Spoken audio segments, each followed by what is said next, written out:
ಈಗ ಬೆಂಗಳೂರಿನ ಇತರ ಸುದ್ದಿಗಳನ್ನ ಫಟಾಫಟ್ ಅಂತ ನೋಡೋಣ ಜಸ್ಟ್ 5 ನಲ್ಲಿ. ಗೃಹ ಸಚಿವ ಜಿ ಪರಮೇಶ್ವರ್ ಒಡೆತನದ ಸಿದ್ಧಾರ್ಥ ಮೆಡಿಕಲ್ ಕಾಲೇಜು ಮೇಲೆ ಇಡಿ ದಾಳಿ ನಡೆಸಿದೆ. ಬೆಂಗಳೂರು ಗ್ರಾಮಾಂತರ ಜಿಲ್ಲೆ ನೆಲಮಂಗಲ ತಾಲೂಕಿನ ಟಿ ಬೇಗೂರು ಬಳಿ ಇರುವ ಸಿದ್ಧಾರ್ಥ ವೈದ್ಯಕೀಯ ಸಂಶೋಧನಾ ಸಂಸ್ಥೆ ಮೇಲೆ ದಾಳಿ ನಡೆಸಿ 10ಕ್ಕೂ ಹೆಚ್ಚು ಗಂಟೆಗಳಿಂದ ಶೋಧ ನಡೆಸಲಾಗುತ್ತಿದೆ. ಖಾಸಗಿ ಹೋಟೆಲ್ನಿಂದ ಊಟ ತರಿಸಿಕೊಂಡು ಇಡಿ ಅಧಿಕಾರಿಗಳು ಇನ್ನೂ ಶೋಧ ಮುಂದುವರೆಸಿದ್ದಾರೆ. ರಾಜ್ಯದ ನೂತನ ಡಿಜಿ ಐಜಿಪಿ ಆಗಿ ಡಾಕ್ಟರ್ ಎಂಎ ಸಲೀಂ ಅಧಿಕಾರ ಸ್ವೀಕರಿಸಿದ್ದಾರೆ. ನೃಪತುಂಗ ರಸ್ತೆಯ ಡಿಜಿಐಜಿಪಿ ಕಚೇರಿಯಲ್ಲಿ ನಿರ್ಗಮಿತ DG IGP doctor Alok Mohan baton ಹಸ್ತಾಂತರಿಸುವ ಮೂಲಕ ಅಧಿಕಾರ ಹಸ್ತಾಂತರಿಸಿದ್ರು.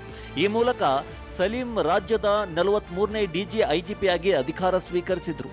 ಇನ್ನು ಅಧಿಕಾರ ಸ್ವೀಕಾರ ಕಾರ್ಯಕ್ರಮಕ್ಕೆ ಡಿಜಿ ರೇಸ್ನಲ್ಲಿದ್ದ ಡಿಜಿಪಿ ಪ್ರಶಾಂತ್ ಕುಮಾರ್ ಗೈರಾಗಿದ್ರು. ಭಾರೀ ಬಿರುಗಾಳಿಗೆ ಕಟ್ಟಡದ ಮೇಲಿದ್ದ ಜಾಹೀರಾತು ಫಲಕ ಕೆಳಗೆ ಬಿದ್ದಿದ್ದು ಭಾರೀ ಅನಾಹುತ ತಪ್ಪಿದೆ. ನೆಲಮಂಗಲದ ಭಿನ್ನಮಂಗಲ ಬಳಿ ಘಟನೆ ನಡೆದಿದೆ. ಹೆದ್ದಾರಿ ಪಕ್ಕದ ಕಟ್ಟಡದ ಮೇಲೆ ಬೃಹತ್ ಜಾಹೀರಾತು ಫಲಕ ನಿರ್ಮಿಸಲಾಗಿತ್ತು. ಇಂದು ಬೀಸಿದ ಭಾರೀ ಬಿರುಗಾಳಿಗೆ ಬಿದ್ದು ಹೋಗಿದೆ.